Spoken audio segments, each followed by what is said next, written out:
cancer dan autoimmune di Indonesia itu meroket loh. Iya benar. Maksudnya believe it or not, maksudnya yang gua ngelihat ya. Bukan cuma di Indonesia bang, Betul, di seluruh dunia, exactly, ya. Kalau in a traditional sense ya, kita tuh tidak dilahirkan dengan cancer, tapi kemudian somehow kita tuh mendapatkan cancer ketika kita sudah tua atau Maksudnya a lot of studies, I know it's a bit controversial, tapi it's real guys. Ada perbedaan genetik dari orang yang kena cancer sama orang yang enggak ini. Iya. Nah, kalau di melanoma itu ada 76 polymorphisms ya. I'm sorry kalau kata-katanya berat. Artinya ada faktor lain yaitu environment, gaya hidup, makanan yang kita makan, itu semua berpengaruh. Ya. Halo teman-teman semua, welcome back to my channel Felix Zulhendri. Jadi kita kedatangan di hari ini dua kembar. Kita di mana? Kita di University of Auckland, Faculty of Medical and Health Sciences, and di Liggins Institute. Jadi mereka berdua ini ngerjain PhD mereka di Bioinformatics. Jadi kita bakalan interview mereka tentang hubungan antara genetik seseorang dengan resiko mereka itu kena penyakit-penyakit, mau itu penyakit kronis, mau itu penyakit acute, maupun cancer, autoimmune dan segala macam. Oke? Benar. Sebelum kita mulai, can you please introduce yourselves? Halo guys, nama saya Nicholas. Seperti yang udah Abang Felix katakan tadi, kita adalah murid PhD ya di University of Auckland yang bergerak di bidang bioinformatics, atau dengan kata lain adalah biologi dan informatika atau komputer. Jadi itu adalah field gabungan gitu. Saya Michael, kembarannya Nicholas ya. Kita belajarnya mirip-mirip lah. Nanti kita bicara lagi. Ya. Jadi mari kita langsung ke topiknya aja ya. Kalau gue tendensi gue ngelihat sesuatu itu dari sisi gimana environment, dari sisi makanan terutama dan pola hidup, naikin resiko kita itu kena penyakit kronis, ya kan? Maksudnya dari sisi diabetes, autoimmune dan segala macam. Ya, jadi kan environmental factor itu sangat-sangat menentukan juga. Dari sisinya teman-teman. Bro ngelihat dari sisi genetik, bisa jelasin nggak ya kira-kira gimana genetik itu naikin resiko seseorang itu terhadap penyakit-penyakit gitu? Sebenarnya ada equation yang sangat terkenal ya, P sama dengan G plus E, pernah dengar berarti? Itu kan phenotype atau hal yang kita phenotype kita itu adalah gabungan atau perpaduan dari G genetik plus environment. Exactly, yes. Jadi memang environment sama gaya hidup ya. Environment itu gaya hidup, terus kayak ya lingkungan kita itu sangat berpengaruh atau kayak hubungannya erat sama genetik juga. Betul. Jadi mereka berdua ini sebenarnya satu kesatuan. Maksudnya kayak mereka saling hubungan. Saling berhubungan. Nah, jadi dari yang Bro research itu Bro researchnya cancer atau autoimmune? Saya cancer ya, and Bro autoimmune. Nah, jadi kita cancer karena cancer dan autoimmune di Indonesia itu meroket loh. Iya benar. Maksudnya believe it or not, maksudnya yang gua ngelihat ya. Bukan cuma di Indonesia bang, betul, di seluruh dunia, exactly. Ya, kemarin The Lancet study juga ngelihat autoimmune juga naik sekali kan. Maksudnya gimana? Kalau dari yang Bro ngelihat, gimana contoh genetic predisposition itu pengaruh sekali ke cancer, terutama dari sisi bioinformatics itu. Jadi sebenarnya cancer itu kayak catch term ya. Sebenarnya cancer itu ada banyak sekali disease. Makanya kita tahu cancer itu banyak subtype-nya. Nah sebenarnya subtype-nya cancer ini belum tentu. Sebenarnya kalau kita lihat secara traditional sense itu sebenarnya mereka tuh bisa dikategorikan sebagai disease yang berbeda gitu. Jadi kalau misalnya kita bicara breast cancer atau melanoma lah, skin cancer, karena skin cancer di New Zealand banyak ya. Itu banyak subtype-nya gitu. Ada yang namanya cancer itu, jadi cancer itu first of all ya, cancer itu by definition itu genetic disease karena disebabkan mutasi DNA. Nah, tapi ada dua macam nih. Ada yang namanya tuh sporadic cancer, ada germline atau kayak inherited cancer, hereditary cancer. Nah, 90% dari cancer itu yang kita sebut sporadic cancer. Jadi sebabnya itu kita itu kalau in a traditional sense ya, kita tuh tidak dilahirkan dengan cancer, tapi kemudian somehow kita tuh mendapatkan cancer ketika kita sudah tua atau ya, gitu. Nah, yang kita lebih tertarik itu sebenarnya ke yang namanya sporadic cancer. Jadi sporadic cancer itu begini ya. Kalau kita lihat, berarti sporadic cancer dia nggak ada hubungan sama genetik sebenarnya ada. Karena semua penyakit, walaupun persentase genetiknya nggak besar, dia tetap ada genetiknya. Betul. Ya. Kalau melanoma itu kita ada studi ya. Jadi kita tuh gampangnya gini lah. Ada 100.000 orang yang sehat, 100.000 orang yang kena melanoma, cancer gitu. Nah, kita tuh lihat perbedaan dari DNA-nya mereka. Ini by the way sporadic cancer ya, bukan cancer yang diturunkan. Itu ternyata kita juga bisa kelihatan loh. Ada perbedaan genetik dari orang yang kena cancer sama orang yang enggak ini. Nah, kalau di melanoma itu ada 76 SNPs atau single nucleotide polymorphism ya. I'm sorry kalau kata-katanya berat. Jadi ada 76 genetik yang kita turunkan. Ya, jadi kan bisa jelasin sedikit guys, SNPs itu apa? Jadi bagi teman-teman yang nggak ngerti SNPs itu kan single nucleotide polymorphism. Jadi kan badan kita tuh DNA itu nucleotide. Jadi dia perubahan satu itu tapi dia merubah amino acidnya, ya kan? Jadi kan ada bisa dijelasin nggak SNPs itu gimana? Belum tentu amino acidnya bang. Pasti kan macam-macam varian juga ya, betul. Ya. Tapi ini menarik juga nanti ya. Iya. Menarik juga. Jadi SNP itu adalah single nucleotide polymorphisms, disingkat SNPs. Itu sebenarnya itu adalah, ini manusia kan beda-beda ya. Betul. Saya sama abang beda nih. Saya sama orang yang ini beda semua kan. Tapi kalau kembar genetically the same? It's same. Tapi tetap ada mutation nggak di situ? Sebenarnya kalau yang dari keturunan nggak ada. Jadi kalau yang diturunkan itu kan sama ya. Iya. Identical twins. Tapi kalau semakin kita tua, semakin berbeda ya. Karena environment-nya juga bakal berbeda ya. Jadi tadi kembali ke SNP. SNP itu apa? SNP itu gini loh, setiap manusia itu beda-beda. Ya kan? Perbedaan ini kan disebabkan oleh perbedaan genetik. Dan perbedaan genetik ini 99,9% itu SNPs. Karena itu kecil sekali, hanya berbeda satu huruf aja gitu. Satu huruf, tapi ada misalnya bang hurufnya G gitu, di bagian sini G gitu, saya A. Nah gitu, itu ada banyak itu. Nah itu perbedaan itu SNPs namanya, dan itu yang membedakan kita sama orang-orang misalnya. Kalau yang sehat. Nah SNP itu sebenarnya adalah alamat gitu loh. Jadi SNP itu selalu ada informasi tambahannya, yaitu kromosom dan base pair location. Jadi kalau misalnya kita bicara SNP A ya kan, itu adalah sebuah alamat di dalam genom kita. Gitu loh. Jadi pada posisi ini apakah genetik saya dan Bang Felix sama? Kalau berbeda itu artinya SNP. Gitu. Oke, jadi kembali ke melanoma tadi. Kita tuh melihat orang yang terkena melanoma sama orang yang terkena enggak itu SNP-nya beda bang. Nah perbedaan itu ada di 76 alamat, 76 lokasi itu yang berbeda. Nah jadi maksudnya gunanya apa gitu ya? Gunanya itu adalah berarti kalau sekarang kita kan 500 kontrol, 500 orang yang orang yang sehat ya. Sekarang kita ambil orang baru nih. Sekarang kita mau tebak orang ini bakal kena kanker. Caranya gimana? Kita baca SNP-nya. SNP-nya ini dia punya nggak 76 SNP itu? Kalau dia punya, berarti kita orang ini belum kena kanker sekarang. Cuma kita bisa menebak atau kita bisa tahu, orang ini punya risiko kanker yang lebih tinggi daripada orang yang tidak memiliki SNP itu. Nah, di situ bang. Ya maksudnya ya itu maksudnya menarik sekali sih, dan itu penting ya. Jadi kan gue selalu melihat dari sisi begitu kita tahu bahwa kita itu resiko dan kita punya strategi untuk supaya itu kita turunin, ya kan? Jadi kan kadang genetic information itu penting sekali supaya begitu teman tahu, oke, kalau gue punya resiko ini, berarti apa yang gue harus kerjain di dalam keseharian gue untuk jaga supaya gue gak kena ini. Benar. Ya kan?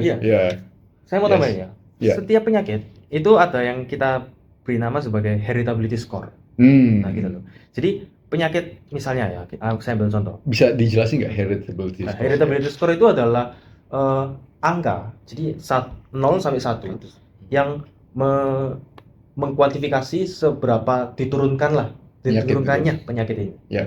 Jadi kalau misalnya heritability score-nya 1, itu kita ambil contoh seperti cystic fibrosis. Cystic fibrosis itu kalau misalnya papa dan mama punya cystic fibrosis, itu 100% ayah pasti kena. Maka heritability score-nya 1. Yeah. Nah, tapi ada juga penyakit yang kita sebut sebagai complex disease. Complex disease itu berarti faktornya banyak. Yeah. Contoh paling gampang misalnya diabetes tipe 2. Yeah. Ya kan? Cancer pun juga. Cancer. Jadi kalau kita ambil contoh diabetes tipe 2, itu heritability score-nya itu 0,6 sampai 0,65. Apa artinya? Artinya kalau papa dan mama kalian diabetes itu bukan vonis, karena kembali lagi cuma diturunkannya sedikit. Betul. Artinya ada faktor lain, yaitu environment, gaya hidup, makanan yang kita makan, itu semua berpengaruh. Ya. Gitu loh. Ya. Iya, makanya maksudnya exactly bagi teman-teman yang punya, jadi kan di Indonesia kan diabetes itu kayaknya umum sekali ya, kayak it's so crazy. Maksudnya umum. Jadi yang tadi dijelasin oleh Nicholas ya kayak tadi, maksudnya kalau kita punya orang tua yang diabetes, resiko kita itu naik, cuma tidak sejauh itu gitu loh, tetap naik, tapi tidak sejauh itu. Jadi kita punya strategi gimana cara kita itu nekenin resiko itu supaya kita gak kena diabetes. Contoh, nenek dan kakek itu diabetes, tapi emaknya gue nggak diabetes. Kenapa? Karena dia tidak makan dengan kondisi yang sama yang menyebabkan diabetes itu, ngerti kan? Jadi teman-teman bagi yang ini maksudnya banyak sekali yang di Indonesia ya, kayak bukannya dibodoh-bodohin sih, mungkin ignorant juga, dari medical professional juga ada ignorant. Dia kasih tahu bahwa oh lu diabetes, orang tua lu diabetes, kemungkinan lu pasti kena diabetes. Maksudnya kan seakan-akan itu diturunkan, padahal itu kayak sebuah vonis. Gitu. Exactly, itu kayak sebuah, padahal itu banyak sekali faktor lingkungan yang ada di situ dan kita itu bisa untuk tidak kena gitu loh. Ya kan? Ya. Nah, tapi bukan berarti penyakit keturunan itu nggak ada. Betul. Tapi yang tadi bilang biasanya heritability score-nya 1. Yes. Yang maksudnya yang betul-betul ekstrim, maksudnya yang ekstrim kan. Kalau cancer itu ada namanya breast cancer karena subtype-nya karena BRCA mutation itu. Kalau breast cancer dikarenakan breast cancer BRCA itu berarti ada gen namanya BRCA 1, BRCA 2. Kalau gen BRCA 1 dan BRCA 2 ini kena mutasi ya. Kita itu 80% bakal kena breast cancer. Most likely ya. Itu besar sekali ya heritability score-nya. Cuman nggak semua breast cancer itu karena BRCA 1 BRCA 2. Itu cuman 2% aja. Oh, I see. 98% atau most breast cancer itu nggak ada mutasi BRCA 1 BRCA 2. Oh, I see. I didn't know that. Oh, itu informasi baru itu. Iya. Oh, I see. Iya. Karena bagi gua, karena dulu gua maksud gua pikir breast cancer itu seakan-akan bahwa oh ya kalau lu maksudnya most breast cancer itu bakalan enggak ya? Enggak. Most cancer itu sporadik. Oh, interesting sekali ya. Oh man. Very good. Ya, jadi kita balik lagi ke tadi kita ngomong soal SNPs. Jadi kalau bro sekarang kan ngerjain tentang autoimmune. Man, autoimmune juga meledak sekali di Indonesia. Itu kayak what the, gue nggak ngerti sih kenapa. Nah gimana bro? Coba jelasin dulu bro. Salah satu yang gue sering dengar ya itu sejak COVID. Jadi banyak orang yang sedikit-sedikit kok gue autoimun. Dan ini maksudnya in my opinion mungkin self-diagnose juga. Mungkin. Maksudnya nggak kayak lu nggak ngecek betul-betul nggak ini autoimmune panel bahwa lu autoimmune atau enggak. Ya kan? Jadi kalau lu gatel-gatel dikit dikira autoimmune. Jadi kayak biasanya mental health juga self-diagnose. Exactly bro. Lagi popularitasnya lagi naik jadi semua orang ngerasa itu bisa juga. Iya, ngerti kan. Tapi contohnya maksudnya dari kenalan gua lah ya, yang betul-betul didiagnose autoimmune dengan autoimmune panel. Biasanya itu udah lama. Biasanya udah tahunan sih, maksudnya kayak years. Begitu masuk COVID itu kayak being exacerbated, kayaknya didorong gitu loh oleh COVID. Iya. Itu kalau misalnya kita bisa mau bilang apakah infeksi dari virus itu menyebabkan autoimun, itu kita juga nggak boleh mendismiss itu. Betul, ada betul. kemungkinan. Ada kemungkinan. Karena kan COVID itu inflammatory disease. Jadi kan kalau seandainya itu terjadi, maksudnya masuk akal juga, ya kan? Karena hubungannya erat dengan sistem imun kita, pastinya. Gitu. Nah, tapi saya pernah dengar ya katanya autoimun itu bisa disebabkan dari vaksin katanya. Itu ada juga. Iya, maksudnya ada. Karena vaksin. Maksudnya kan udah banyak juga studi yang keluar. Maksudnya a lot of studies. I know it's a bit controversial. Tapi it's real guys. Itu real science dan maksudnya kita harus ada studinya mas. Ada studinya. Maksudnya itu it's real. Jadi kita harus membuka selama ini kan kalau gua ngelihat ya, selama kita itu C19, seakan-akan information itu disuppress gitu kan. Kayak yang studi-studi yang kayak kontroversi itu ditunggu lama untuk bisa dipublish. Oh iya. Ya kan, maksudnya betul-betul kayak di suppress gitu loh, jangan publish. Dan kebanyakan kontroversi studies itu kebanyakan di preprint. Oh iya. Nah, begitu lu ngelewatin 2022, itu baru mulai terpublish. Ya kan, maksudnya you see walaupun kita nggak mau go to conspiratorial, tapi itu realitanya. That's reality. Dan for me, karena kan gue kerja juga di pharmaceutical field 2 tahun. Jadi gue assess patentability dari pharmaceutical products including vaccine. Jadi di semua patented vaccine product selalu ada yang namanya itu adjuvant. People don't understand itu apa itu adjuvant. Adjuvant itu adalah most likely itu toxic compounds ya. It's either mercury, methyl mercury atau aluminium. Supaya pada saat antigen itu masuk ke badan kita, immune system kita tuh bereaksi. Karena kebanyakan vaksin itu kan antigen yang sudah di weaken, yang sudah gak ada efek, gitu kan. Begitu masuk ke badan kita, immune system kita ngeliat ini sampah. Langsung innate immune system yang hilangin. Oke. Innate immune system dia hilangin. Jadi adaptive immune system tuh gak sempat bereaksi. Karena sampah, whatever ini. Jadi adjuvan itu yang menteri. Exactly. Dia mengundang. Exactly, supaya begitu adjuvan itu masuk, jadi badan kita tuh seakan-akan kayak being boosted gitu loh. Jadi antigen ini kayak di boost. Oh ini toxic. Jadi boost adaptive. Jadi innate immune system matiin. Adaptive karena masih kuat antigenic immunogenic propertiesnya baru datang adaptive immune system itu. Jadi ya those things ya mau gak mau men selalu ada side effect-nya men. Dan salah satu mekanisme terjadinya autoimun gara-gara vaksin yang paling kontroversial dan menurut saya juga paling masuk akal itu adalah molecular mimicry. Ya, masuk akal kan. Jadi ketika kita dikasih vaksin ya, apalagi kalau misalnya vaksinnya itu belum di research dengan penuh, itu kan ketika dimasukkan dalam tubuh kita, white blood cell-nya kita, ya, B cell dan kawan-kawan itu kan semacam membaca ya, mengenali ya kan. Nah, kalau dia sudah mengenali ini, dia akan membuat antibodi yang spesifik ke antigen ini. Nah, tapi ada untuk beberapa orang ya, nggak semua, beberapa orang antibodi yang dibuat oleh tubuh kita itu selain match ke antigen ini, match juga ke salah satu dari tubuh kita. Ya kan? Jadi apa hasilnya? Hasilnya ya memang kita dapat vaksin, satu hal, tapi side effect-nya kita dapat autoimun. Ya kan? Jadi bagi teman-teman yang nggak tahu autoimun itu apa, jadi kita jelasin. Autoimun adalah di mana immune sistemnya kita itu menyerang diri kita sendiri. Immune system kita itu kan sebenarnya sangat-sangat spesifik, terutama yang adaptive ya, yang B cell itu sangat-sangat maksudnya sangat-sangat spesifik. Jadi dia itu seakan-akan bingung antara yang mana badan kita sama yang mana yang harus diserang. Benar. Jadi akhirnya dia menyerang ke diri kita sendiri loh. Jadi itu basisnya autoimmune. Autoimun. Benar. Ya, tapi itu nggak pasti terjadi kan? Nggak terjadi. Kecil aja kan? Ya, bisa ya, maksudnya semua kemungkinan itu ada, tapi tidak selalu terjadi. Makanya kadang ada yang bereaksinya itu parah, ada yang kayak biasa aja.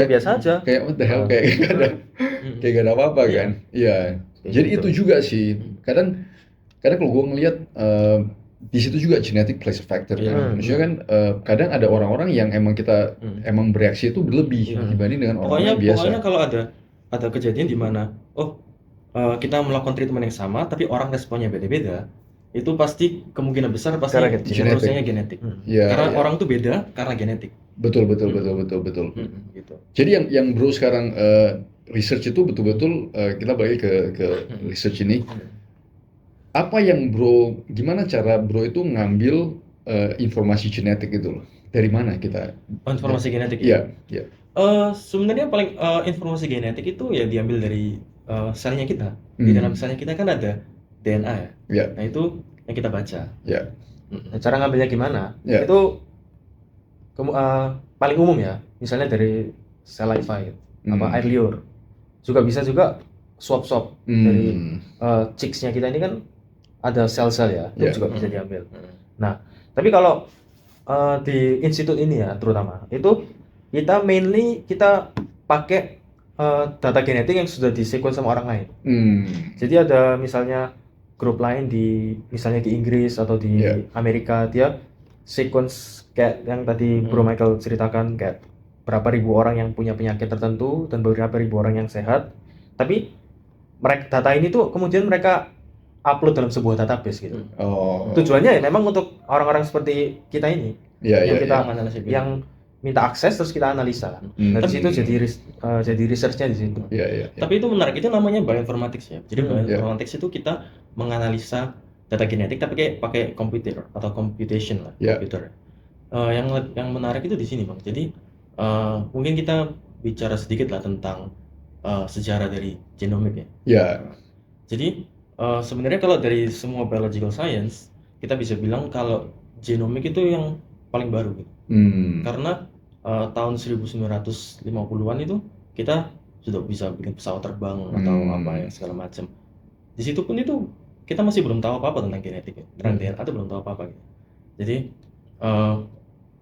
pertama kali manusia itu maksudnya seluruh dunia ini, umat manusia ini bisa membaca DNA-nya manusia secara keseluruhan, whole genome sequencing. Itu baru tahun, coba abang tebak. Gue ingat deh, 2000 ya sekitar 2000 lah. 2003. 2003 Itu pertama kali di dunia, pertama kali kita bisa membaca DNA secara penuh. Nah, itu waktu itu harganya tuh itu membaca satu manusia aja, itu melibatkan ratusan ilmuwan, saintis di seluruh dunia. Harganya tuh $2 billion atau kayak billions of dollars gitu. Cuman karena yang menarik itu kayak kalau di komputer ada Moore's Law ya. Jadi kayak semakin lama semakin cepat gitu ya. Di genetik juga ada. Jadi dari tahun 2003 itu harga dari sequencing genome itu turunnya tuh cepat sekali Bang. Cepat sekali. Kalau sekarang itu ya kita bisa, by the way dulu tahun 2003 itu kita sequence satu manusia itu butuh 20 tahun. Sekarang dalam hitungan jam saja kita bisa membaca seluruh DNA-nya seorang manusia dengan harga yang murah. Cuman $100. Makanya sekarang kan banyak perusahaan-perusahaan yang memberikan, yang jual service tes DNA kan. By the way, jadi mereka juga punya plan untuk bikin genetic sequencing di Indonesia. Kita mainnya. Jadi kalau begitu tuh yang tertarik, you wanna maksudnya contact them whatever, silakan. Kita mau bikin startup Bang. Mau bikin startup khusus untuk apa? Karena genetic study ya, kebanyakan itu kan di orang-orang bule. Maksudnya Asia udah ada, cuma dia specifically Indonesia kan maksudnya very very rare, nggak ada. Jadi kita selalu menggunakan data-data yang ya seperti yang teman-teman tahu kan, maksudnya setiap orang kan berbeda. Jadi kita tuh selalu melihat di orang-orang bule yang betul-betul highly research. Sedangkan di Asia kan masih jarang. Kurang, apalagi di Indonesia ya. Barusan kayak beberapa hari lalu saya baca berita itu. Jadi Illumina tuh produsen alat tes DNA itu yang paling besar di dunia. Itu tes DNA, sequence DNA, pembacaan DNA di Indonesia, di dunia. Itu dia lagi mau buat kolaborasi sama pemerintah Indonesia dalam tujuan untuk mempercepat lah laju research mengumpulkan data genetik untuk populasi orang Indonesia. Karena apa? Karena yang kayak tadi Ko Felix bilang, 78% dari data DNA dan genetik yang ada di dunia research sekarang itu berasal dari populasi orang bule atau orang Amerika dan Eropa gitu. Sehingga apa yang terjadi? Yang terjadi adalah kita orang-orang yang underrepresented memiliki seperti bagaimana ya? Lebih susah lah untuk mendapatkan benefit dari betul dari teknologi baru ini. Dan maksudnya yang ini juga jelas sekali kan. Contohnya kayak dari sisi BMI aja contoh. Jadi kalau teman-teman ngelihat data genetik orang bule itu kadang agak susah untuk kita terapin ke orang Asia. Jadi contohnya BMI paling jelas. BMI orang bule itu bisa tinggi men. Maksudnya mereka itu bisa tinggi tapi mereka itu bisa gak kena metabolic disease kayak diabetes dan segala. Tapi kalau orang Asia BMI itu lebih karena frame kita lebih kecil kan. Jadi dengan BMI yang sama, kita itu sebenarnya udah obesitas, main kalau ngitungnya obesitasnya udah parah. Jadi maksudnya standar yang sama nggak bisa diterapkan. Betul, exactly. Jadi kan same thing with genetic kan. Jadi maksudnya dengan genetic information yang orang bule itu kemungkinan besar ya sudah pasti sangat-sangat berbeda. Berbeda. Dia evolve di negara yang dingin, kita evolve di negara tropis. Iya. Benar Iya, kan? iya. Maksudnya maksudnya very very interesting sih, very very interesting. Jadi sebelum kita tutup, kira-kira Bro Nicholas and Bro Michael bisa ngasih penutup. Kira-kira apa strategi buat teman-teman yang nonton ini? Kalau seandainya lu itu divonis bahwa oh ya keturunan ini segala macam, jadi apa yang bisa kita kerjain untuk memitigasi penyakit-penyakit itu? Kalau dari saya dulu ya. Ya. Saya ingin state ulang kata-kata Michael tadi. Kalau phenotype itu adalah genotype plus environment, ya kan? Nah, environmentnya ini loh yang sebisa mungkin kita jaga. Gitu. Kalau genotype kan karena dari Tuhan ya, kita nggak bisa apa-ngapain. Tapi apa yang bisa kita lakukan ya environment, gitu loh.